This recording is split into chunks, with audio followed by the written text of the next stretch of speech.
Hey, what's up, Poison Clan? Jeff Vita here with the Kung Fu Driving Podcast. I got a special show tonight. First of all, before we get into everything that's going on, the Kung Fu Driving Podcast is celebrating its 10th anniversary. 10 years of doing this show, 10 years of celebrating martial arts and action cinema. And one of the key figures that has helped this show grow, who has supported the show from the very beginning, is Demetrius Angelo, the guy who's responsible for one of the inspirations behind the Kung Fu Driving Podcast, is martial arts cinema on the Deuce in New York City. So, Demetrius, thank you for joining the show.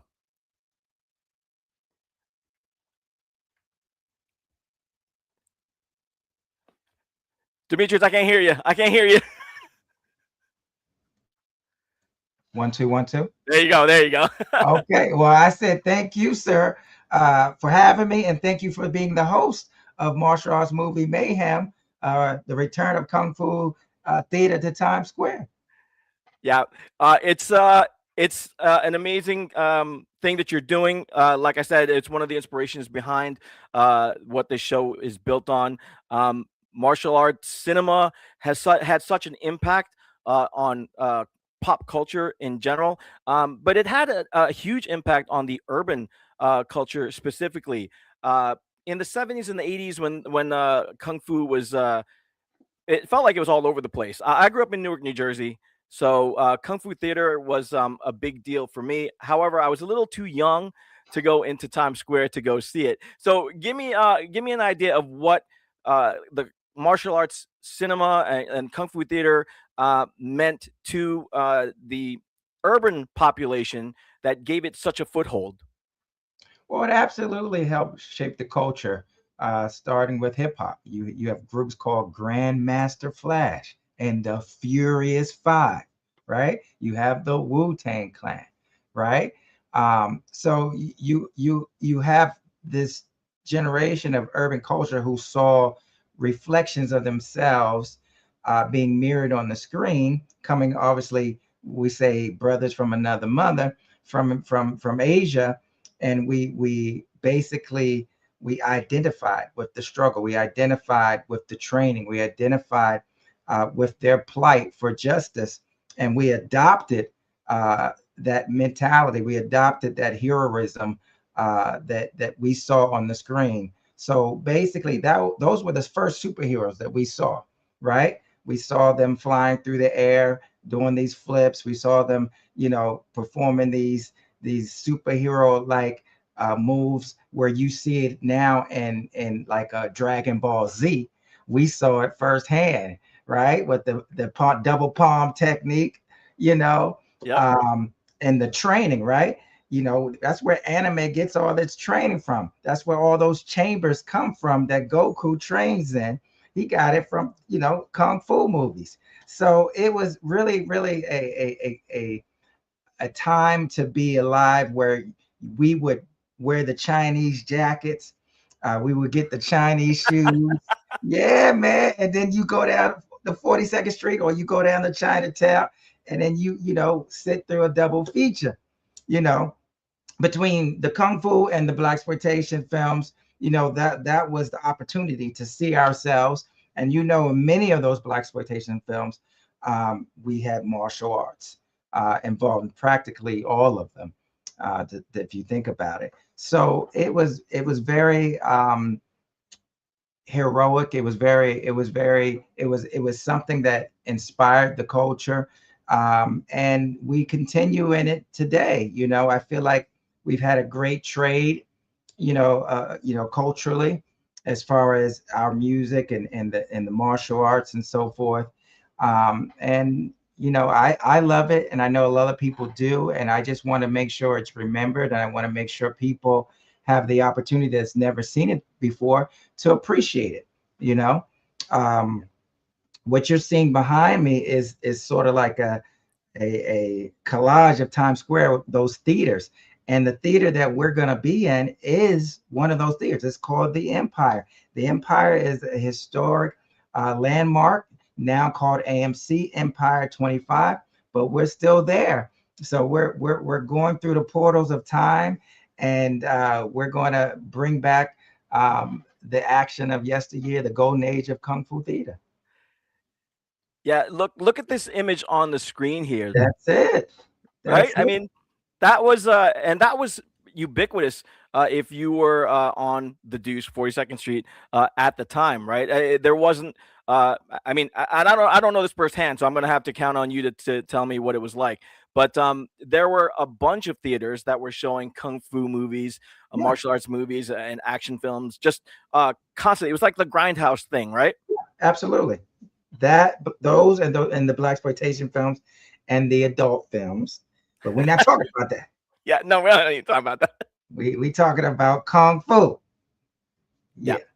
Yeah, Yeah. And the what you're doing is bringing the martial arts cinema back to one of the theaters where it originated.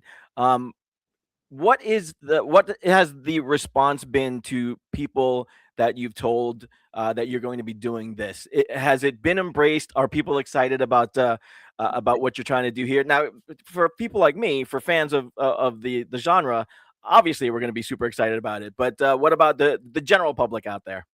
I feel like some of the younger generations are definitely excited because don't forget with the Urban Action Showcase and Expo and the Urban Action Showcase International Action Film Festival, we've always uh, brought the new generation up, right? We've always exposed the new generation by honoring the founders, right? By honoring those who laid the foundation. So with that said, we've got our school dropouts. They're going to show one of their shorts. We've got Seafood Bobby Samuels, who's going to join us, which will be we will be screening the first one of the first AI animation martial arts films called Hail and Snow. So the young people are definitely on board, and thank God for the new generation who's continually um, keeping the genre alive through their lens and their interpretation of the old school kung fu. We're actually going to show a film called Kung Fu Rumble, which Oh, is nice. obviously our school dropouts homage to Kung Fu theater. And then obviously we're going to show the feature as well. But the young people are definitely getting on board, and this is a chance for people our age or a little older to bring the next generation and to show them and to share with them some of the influences that we had and show them that, hey, this is why you have the Matrix. This is why you have Dragon Ball Z. This is why you have, for sure, Kill Bill. Hello. So you got, if you don't teach, you're gonna lose the lineage, and people are gonna think that this is new and they're doing something that they're not paying homage. You've got to pay homage. You got to pay respect to your elders. You got to teach the younger generation and show them where these ideas are coming from so they can appreciate it. Yeah, exactly. And one of the great things about the Urban Action Showcase is that you do exactly that by exposing martial arts influenced theater, martial arts influenced movies, and entertainment to a new generation that may think that martial arts is just in stuff like John Wick or Jason Bourne or things like that, right? Where they don't know what that's built on. But that being said, is there a market still for the martial arts cinema that we grew up with, where it was front and center? It was a celebration of that movement and that culture, and seeing it in its, I guess, natural setting, as opposed to having it woven into an action storyline, where you know that the martial arts is there because that's what the action is built on, but you don't appreciate necessarily what style they're using or what teachers they're honoring by doing that kind of thing. Do you think there's still a market for that kind of thing? Oh, absolutely. Obviously, Isaac Florentine, one of our early on supporters, the great action director who obviously directed Power Rangers, directed Ninja 2, um, working with people like Scott Atkins, Michael Jai White. They're keeping the martial arts genre alive through films. And then, of course, recently, the Marshall Club. They have several films on Netflix Yep. right now, or Amazon, one of those. Um, but yeah, yeah, it's still alive. Obviously, believe it or not, the influencers are doing it, man. Yeah. If you look on the TikTok, you got Fiction, Dance Fiction. The guy's name's Dance Fiction.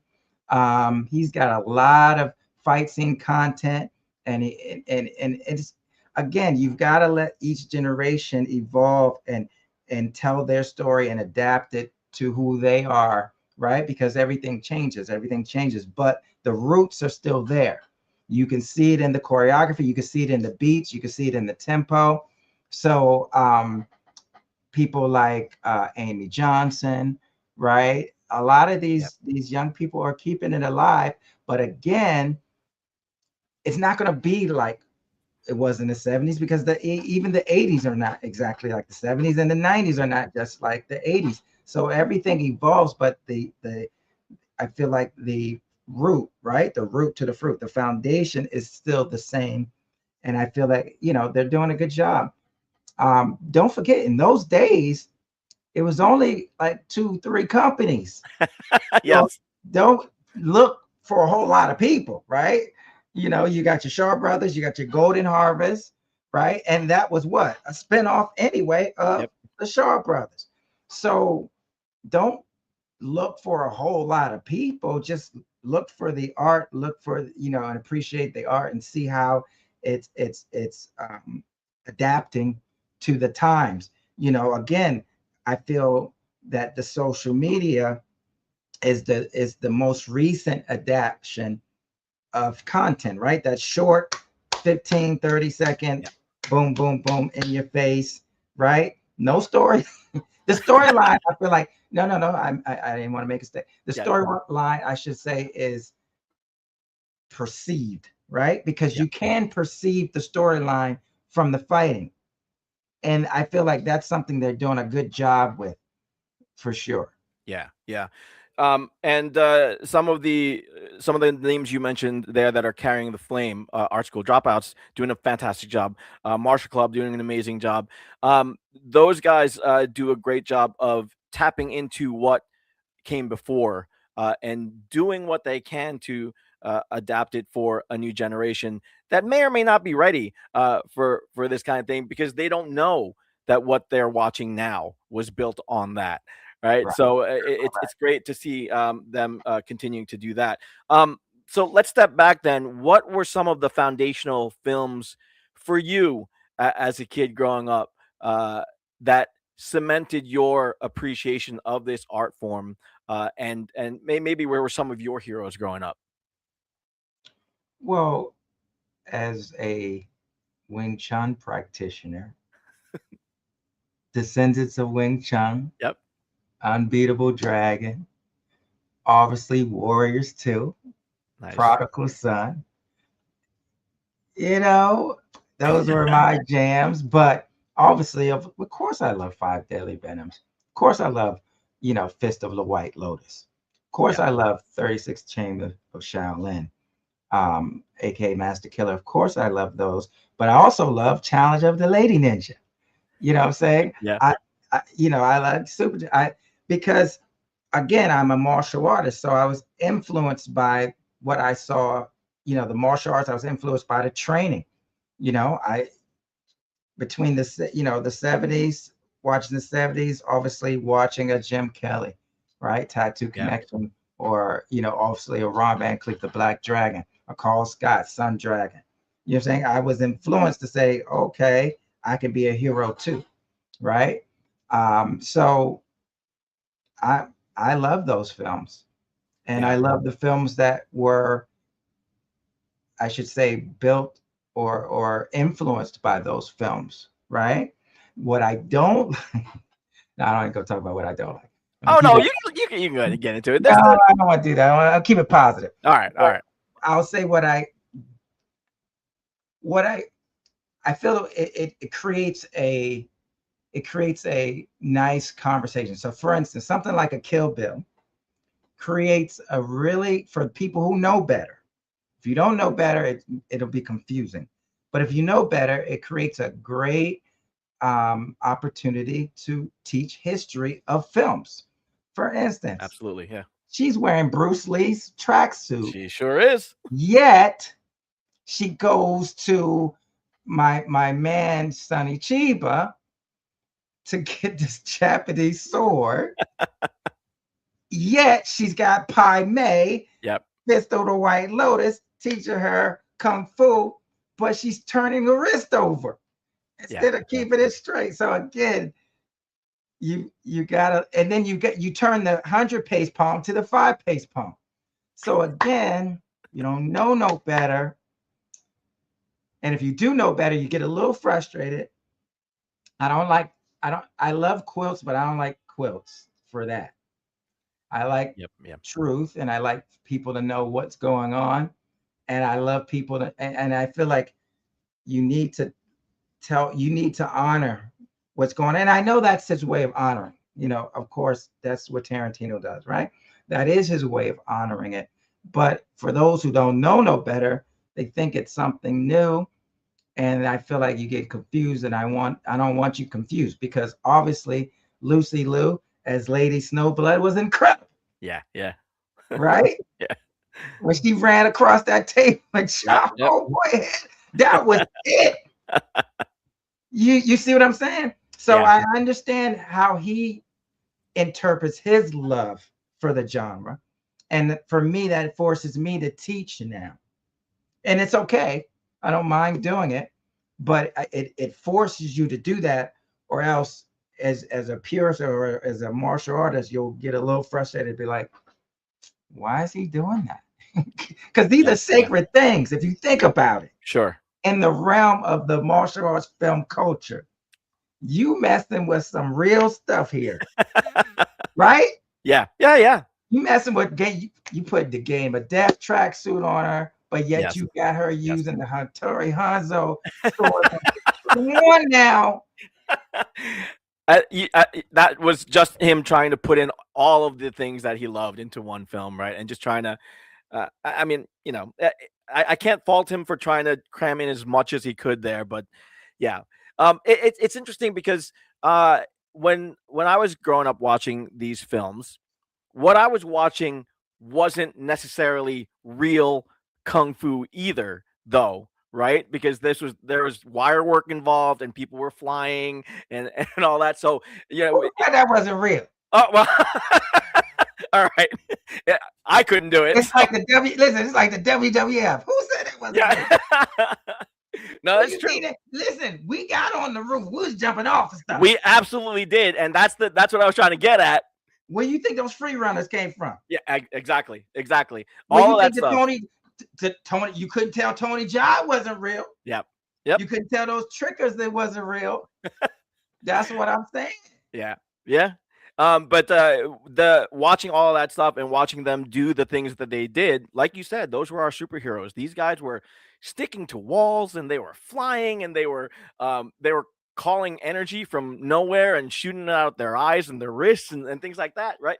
Um, so the view of martial arts may have started out all kind of wonky for us, but in exploring what it was that they were doing, that's where we were led to the martial arts and to the discipline and to the respect and the honor that came with that. And then we look back at it, and then I got to understand what the Peking opera was all about, and building on that and putting it all together for the screen. But what we were watching on screen there, do you think that kind of stuff has an audience the way that we saw it then? Do you think there's an audience that would sit through that today? Absolutely. Absolutely. Because again, perception is reality, and everybody has their perceived value of life, right? Or what they like, what they don't like. Um, and I believe that if once you expose someone to something, they can make the decision. But I definitely feel like, again, it's going to resonate. The reason why it's going to resonate is because everything's built on it. Again, my correlation of the Dragon Ball Z, right? That's the anime.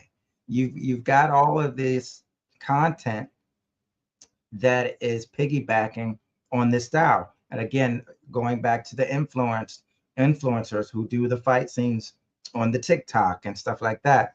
So that's all from that influence of seeing these choreographed fight scenes in the movie. And if you look at that stuff, it's exactly the same, right? It's just modern version of it. So I definitely feel like people can appreciate it because it was done with excellence.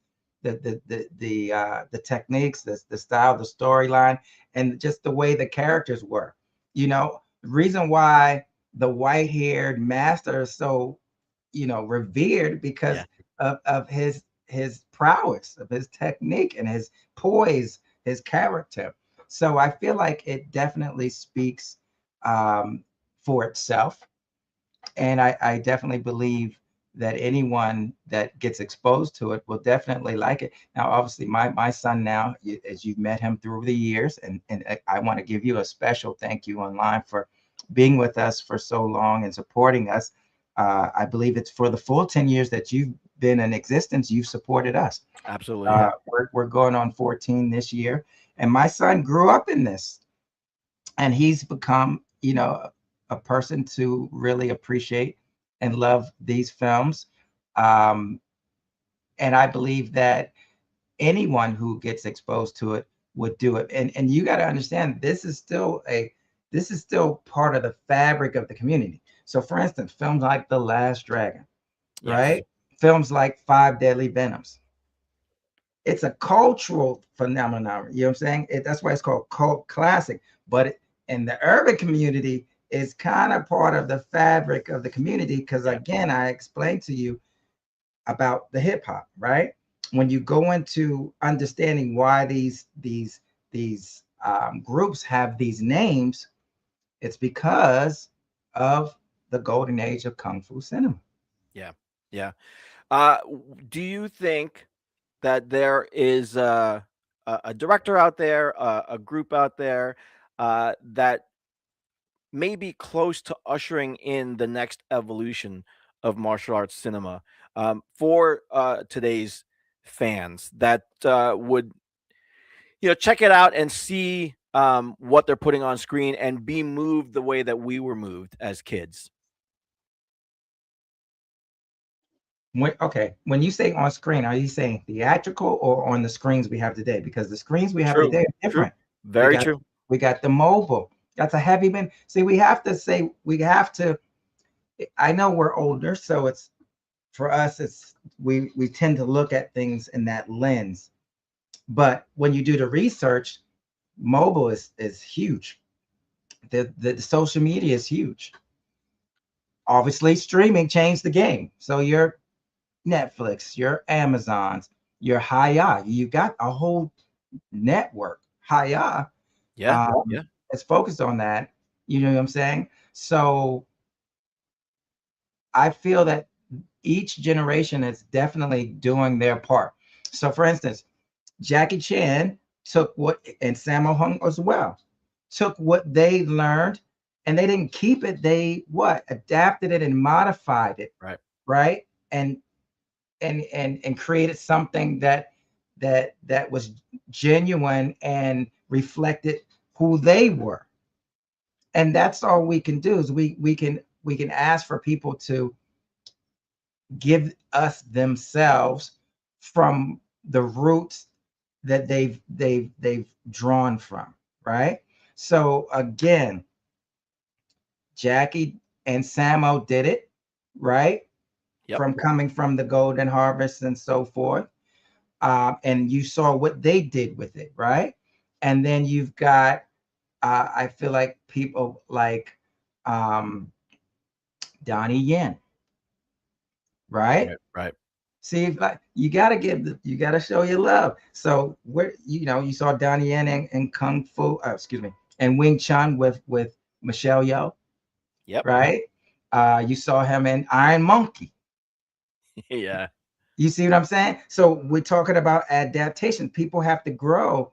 It's still the martial arts, still the kung fu, but it's not exactly like Shaw Brothers did it or early Golden Harvest did it, right? So what I'm saying is now you have your Scott Atkins, you have your Michael Jai Whites, you have these young people again, dance fiction, and all these people on the TikTok. You have that. You have the art school dropouts on the YouTubes and stuff like that. So I believe absolutely we've got several um, entities, the Martial Club, like we said, who are holding down the fort of martial arts cinema Yeah. and telling their stories from their journey in the martial arts, which stems from these same people that we're honoring, the Yeah. Sammo Hung, the Jackie Chans, you know what I'm saying? Obviously, the Bruce Lees, right? Of course. Obviously, even the Bruce Leroys at this point, the Yeah. Timax, the Carl Scotts, the Ron Van Cleefs, and so forth. And of course, shout out Chuck Norris. God bless you. God rest his Absolutely. soul. The Chuck Norrises. So yeah, I would say absolutely yes, in their own, with their own lens and in their own media sources.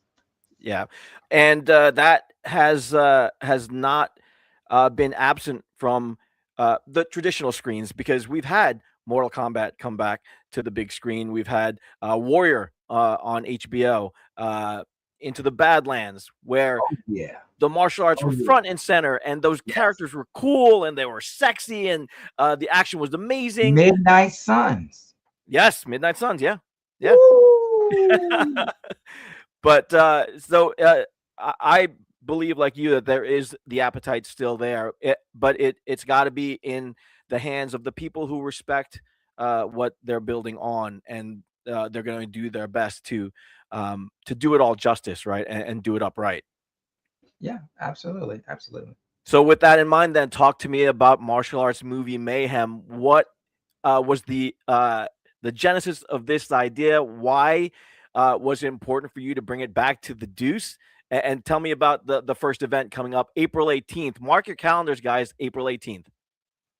Well, as you know, again, I'm the founder and executive producer of the Urban Action Showcase and Expo, which is the home of the Urban Action Showcase International Action Film Festival, which celebrates the best in martial arts and action cinema and gives a home and a spotlight to up and coming martial arts and action film directors, actors, creators, to have a place to be seen, to be appreciated, um, to be honored. And with that, we've always celebrated uh, martial arts cinema at its best, with the greats coming through, like a Carl Scott, like a Lu Fang from, which is obviously Centipede, Five Deadly Venoms, Terry Tagawa, Kerry Tagawa, Cynthia Rothrock, Yeah. Tama, the Last Dragon, Ron Van Cleef, the Black Dragon. We've always celebrated martial arts action cinema. Vincent Lin, as you see him right here, he is right there. Ron Van Cleef, right? Carl Scott, Tom, Bobby Samuels, Amy Johnson. You know, we've always did this. I just wanted to do it specifically about old school kung fu, and in the place that all of this was birthed, right? I say where it all began. So I wanted to have an event in the warmer months, because I'm always in the second week of November, so sometimes it's cold. And I wanted to have a place where people, if they wanted to, could come down the block with the Chinese slippers and the Chinese jacket on and come to the theater. You know what I'm saying? Yep. Yep. And I wanted to be, that's what I remember, the summer months. So I wanted to be able to have something like that, and to be able to do it at the Empire was just a bonus for us, to just bring it back. And it's just something I wanted to do, and to give people the opportunity to remember, to reminisce, and give new people the opportunity to see the influences again from all the things that they watch today. Yeah. Um, were you old enough to go to the Deuce and see Kung Fu Theater in the theaters? Yeah, man, I'm 57 years old. You don't look it. You don't look it. But I the was there. I was there in the early '80s. I Okay. walked down in the early 80s, and believe it or not, it was and what next to one of those theaters was a kung fu store. Like they sold like kung fu, like nunchucks and all this stuff. So yeah, fortunately, I was fortunate enough to be able to catch the right before it left, before Giuliani came in and cleaned it, which quote cleaned it up. I was able to catch it and be a part of it. So yeah, I was fortunate. No, that's great. And I only ask because this is what I remember Kung Fu Theater being. Hold on.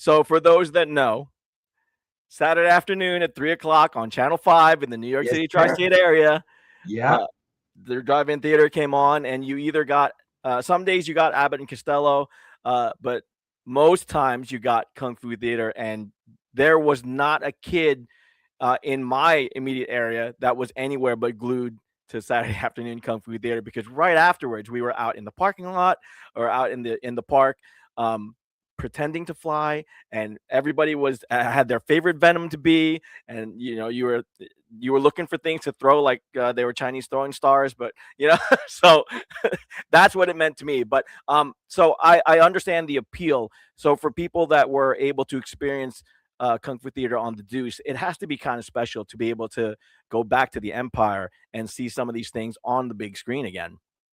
Well, I feel like exactly what you said, right? Every generation experienced it differently, right? So fortunately, before I would walk down, you know, be allowed to go down to 42nd Street and go see it, it was Saturday afternoon Kung Fu Theater Yeah, because I lived in DC first. So for me, it was Saturday afternoon Kung Fu Theater, and then it was Black Belt Theater. yeah, So for people who watched it on TV as a kid, now they can experience going to see it in the film and in the theater like we did, or their uncles or their aunts or their dads were able to do. And it's just a whole different experience because you or me, like you said, we was watching it and trying to do it at the same time. And God forbid we had a sibling, because we had to practice on them. So with that said, you know, um, I'm telling the truth. there was never a time where there wasn't somebody who walked home with a bruise from playing a little bit too rough. Yeah, you had to practice on it. We had to try out the moves.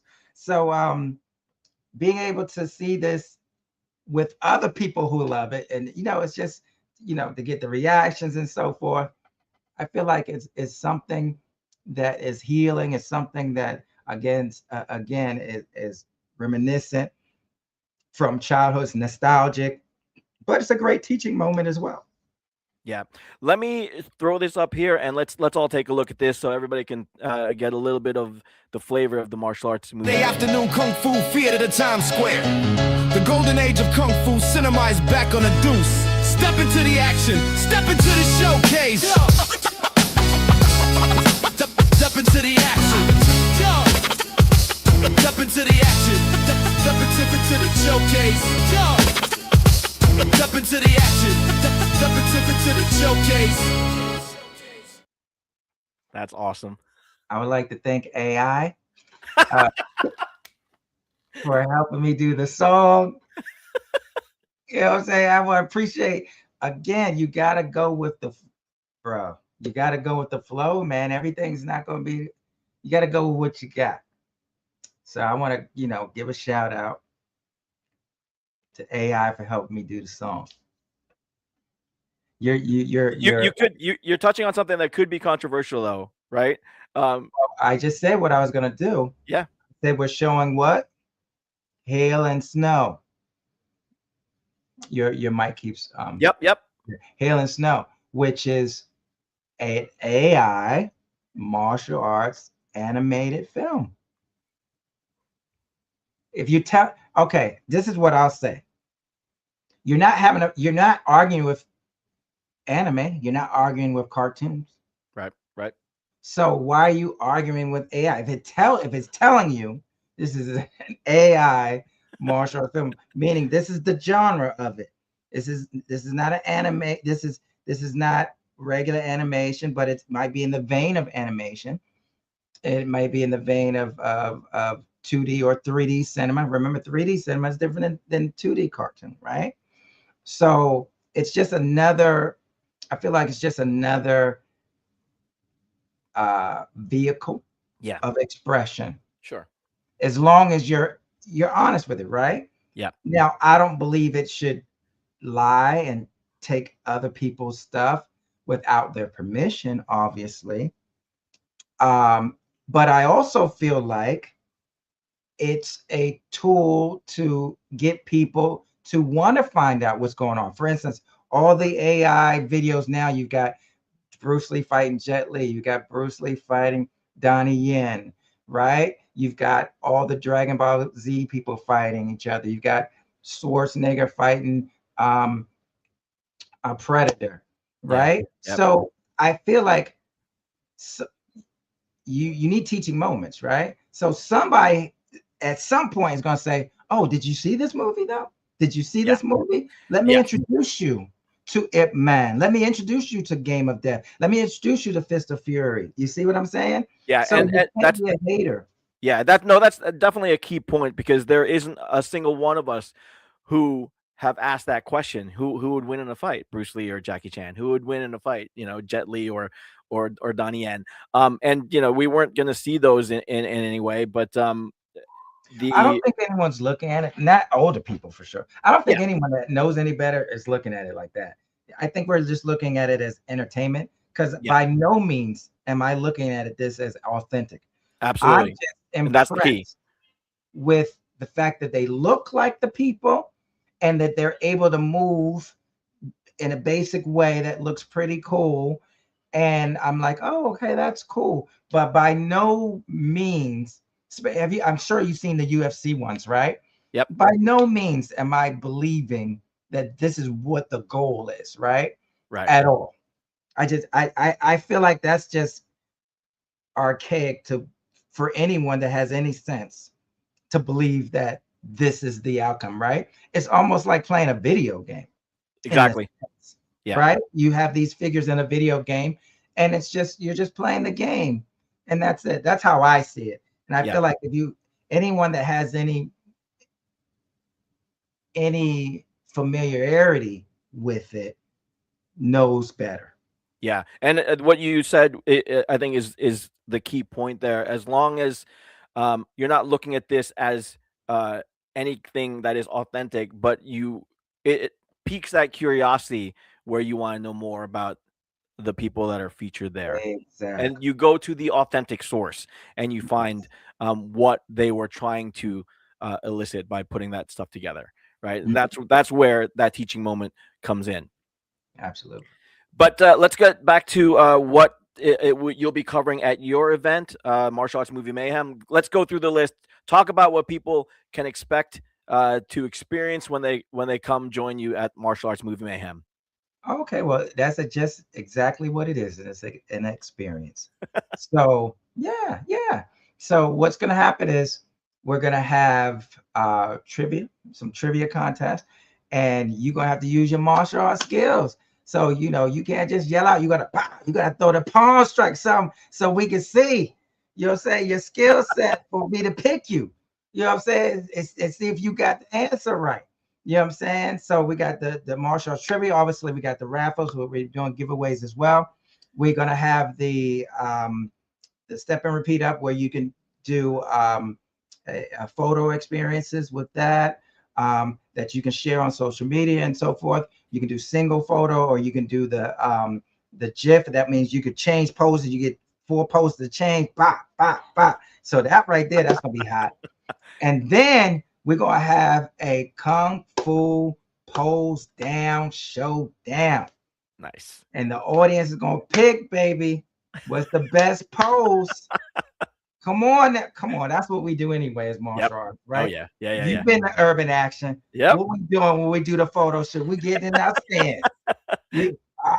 We get now. That's the same thing we were doing back then at Times Square, especially if you was at the club. Yeah. You were doing that anyway with the Polaroid. Those who know, let me take you back. You had that wicker chair and that backdrop. I'm just telling you. I'm just letting you know that's how we did it. Yeah. So it's time for you to do your thing. And you know what? The new generation does it. If you ever watch the cosplayer, they get into it. If you ever look at a cosplayer, that's what I'm saying. You got to embrace the next generation because they are, without knowing it, they may not knowing it, but that's because you didn't tell them. Right. They are embodying that old school because before you fight, you got to get in your stance. Come on now. You do. You know. Where you think the Power Rangers got it from? Absolutely. Yep. Come on now. You got to teach these people. So we're going to be getting in our stances. We're going to have a pose down contest. And then we're going to show, again, like I said, some of the new generation, obviously our school dropouts. We're going to show Kung Fu Rumble. We're going to show what they're doing with Michael John White and Jillian White. Yep. A short with that, how they've come from urban action and moved up to doing, feature films with people of the likes of Michael John White. So that's, a nice testimony for what we've done at the Urban Action Showcase to expose the new and the old, and for people to honor and respect and their admiration.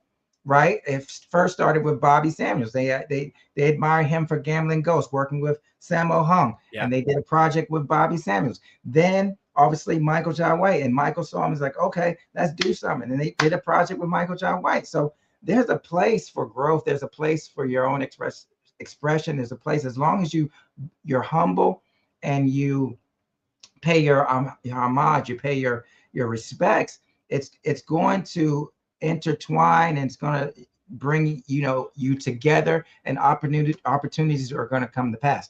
So we're going to screen Hail and Snow and give AI its flowers, because where are you going to be able to create something with these icons, right? Without spending money you don't have. So this is opportunity to be able to get this out there, and people are like, okay, well, who is Bobby Sam? Then they'll go back and look at Gambling Ghost, right? They'll go back and look at other films, and it's like, oh, he's one of the first African American in the Hong Kong Stuntmen's Association. Oh, okay, cool. Yep.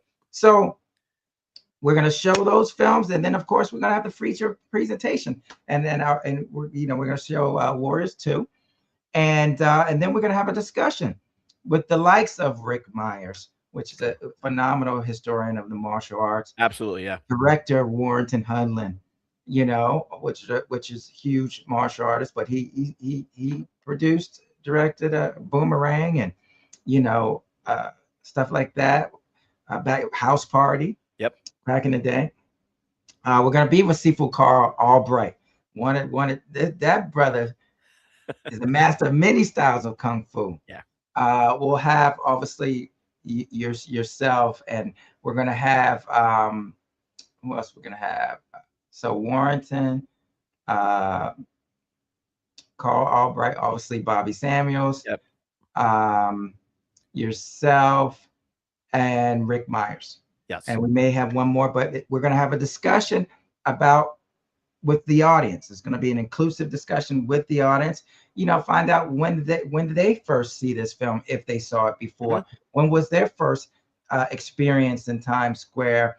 Because the stories people have to tell, you could have a whole session with that alone. Yes, absolutely. Yeah. So it's going to be a great experience. Like I said, this is how it's going to be. The next one in May, we're going to branch out and possibly have a little expo as a part of it as well, like we do at Urban Action. But for this one, it's going to be a close-knit situation where we're going to be in the theater, and we're going to have a lot of fun there. And it's going to be a lot of family, a lot of fun, a lot of networking. and again, a place to remember. Yeah, and it's an amazing thing to remember, and it's an amazing thing to be a part of, especially if you're a fan of the genre. It's nice to see um, you celebrate the art form and give creators a chance and a platform to bring their wares to the table and share it with a whole new generation. I have been absolutely blessed to have run into you and been a part of the UASC for the entire 10 years that I've been doing the show. So it's been an amazing experience the entire time. I love being around the fans. I love seeing the new fans.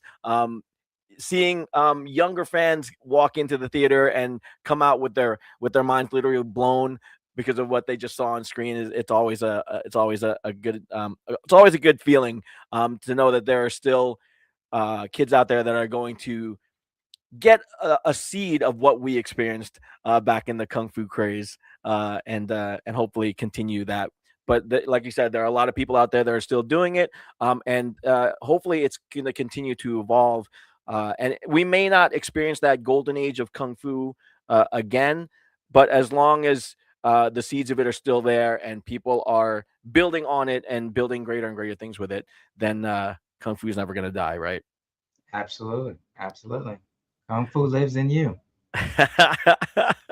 All right. So again, April 18th. What time should people be there? What time should they arrive? Doors open at 10. Starts at 11 o'clock. On time. I don't do CP time. I'm just letting you know I don't do that. I'm on time. It's starting on time. So Awesome. if you want to get some prizes, you want to have some fun, be on time. 11 o'clock is starting. 12 o'clock, Saturday afternoon Kung Fu, that feature film is starting. 11:45, them short films are starting. So for anybody on the website, yeah, UrbanActionShowcase.com, and yep. you can click Martial Arts Movie Mayhem or MAMM up top, and you'll see the schedule. It's real, and we're sticking to it. And for anybody who follows the Kung Fu Drive podcast, we have exclusive general admission access tickets here, and we also have VIP access tickets right here. So if you're following the stream, go to these links for VIP access and for general admission access, and tell them the Kung Fu Drive and sent you. Like I said, I have been blessed to have run into DEMETRIUS Angelo and the Urban Action, and it's been a blast being a part of that whole experience. I hope we continue for another 10 years and more, brother. Thank you so much for what you're doing for the martial arts cinema genre and for the urban action culture just in general. I think there's still so much to explore, and there are creators out there that are going to continue to do great things. And hopefully I'll be a small part of it going forward, but I'll be able to be a part of your larger showcase here for many years to come. By the grace of God, we appreciate you, and we definitely hope to keep it moving, but we need your support. We need your support. Come out and be a part of the action, and support Kung Fu Drive-In podcast. Awesome. All right. So you know the links, urbanactionshowcase.com. Go over there, get your tickets, follow those links for the Kung Fu Drive-In tickets, and go support the Martial Arts Movie Mayhem. It's going to happen in April. It's going to happen again in when? May, June, July, and August. Martial Arts Cinema is back on the Deuce. Yes, it is. Very cool. Very cool. DEMETRIUS, thank you so much for your time. Best of luck with the Martial Arts Movie Mayhem. And we'll see you again for sure at the Urban Action Showcase and Expo this November. So thank you so much. Thank you, sir. Us.